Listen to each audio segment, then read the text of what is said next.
Hey guys, this is Wally from Impulse Labs. Today I'm going to show you how to cook one of our office favorites, dry sous vide steak.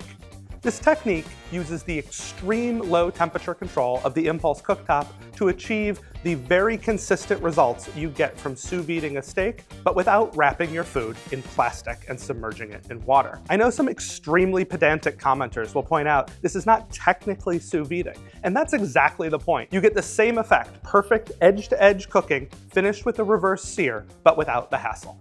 Let's get started. I have here a 16-ounce New York strip steak, and I'm going to insert a temperature probe into the middle to monitor the cooking. Now I'm going to season it liberally with salt.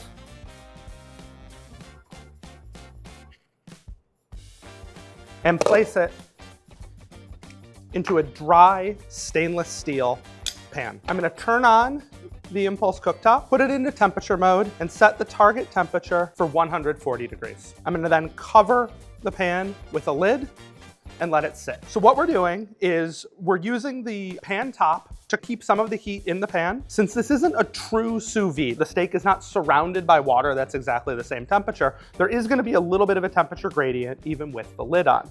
So to overcome that, I'm going to flip the steak over every 30 minutes or so. A steak this thick, which is almost 2 inches, should take about 1.5 to 2 hours. We'll check back in a little bit. It's been a little over an hour and a half, and our steak is now just shy of 130 degrees Fahrenheit. That's right at the point where it's gonna give us that nice medium rare finish. So I'm gonna take off the lid and put the steak aside for a few minutes to rest. While that's happening, I'm gonna switch pans so I don't have to wipe it out. I'm going to turn this up to about 430 degrees Fahrenheit, and once it's preheated, I'm going to add a little avocado oil to help with the sear. We're just about at 430, which is where I wanted to sear the steak at. I'm going to grab my steak, add it to the pan, and I'm going to sear this for about 1minute 30 seconds on each side. It's a nice sear on that side. I'm going to go ahead and hit these edges a little bit.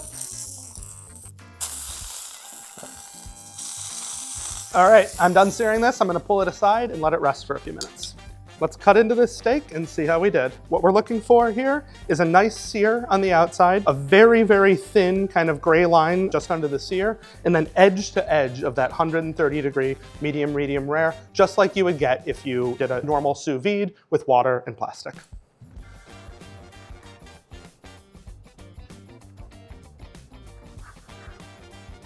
And you can see, we nailed it. We have here edge to edge, pink 130, extremely thin gray line on each side where we seared it for 1minute 30 seconds, and that nice sear on the outside. Let's see how it tastes. Yeah, that's incredible. And with the Impulse cooktop, we can do it every single time without any of the hassle or equipment that you need from a normal sous vide setup.